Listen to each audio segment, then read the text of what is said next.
Hey everyone, Mallory here. Again, this is my second video blog of the day. This is not my singing one. I'm gonna wait to do that one. But this is sort of like a little news one. I was going through the news and I found this article, and I just want to start it off by saying, I don't know about you guys, but I love Thin Mint Girl Scout cookies. Like seriously, I think they're the best cookie on the planet. Well, I found this article, and the headline is, DQ's Thin Mint Cookie Blizzard is far from thin. For those of you, I hope you all know because it's sort of everywhere, but Dairy Queen has a Thin Mint Blizzard, which, by the way, I had a small one day, and it was so good. Oh my god. But, yeah, I'm not gonna, like, read the article out loud to you guys, but some key points were,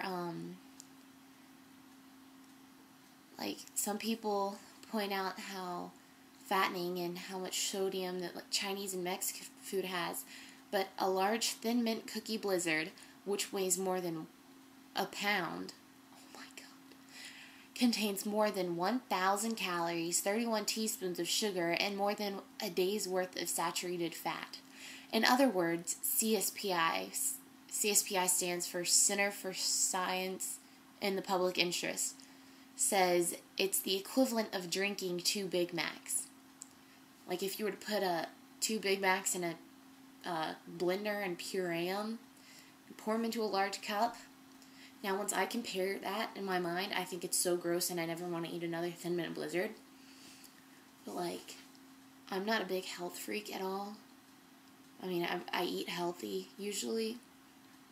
But, I mean, that is a lot. And then, it gets better. Okay. Okay. I'd say drinking an entire large Thin Mint Cookie Blizzard is almost the equivalent of eating a whole box of Thin Mint cookies, which tops out at about 1,350 calories and about 2 days worth of saturated fat. Okay. That's a lot. Yeah. I mean, yeah. It makes me so sad, though, because, like, it's so good. Yeah, this video is already pretty long, but I had some other, things I wanted to mention. I won't mention that one yet. Actually, I'll just do another video tomorrow, so check it tomorrow. Thanks, everyone.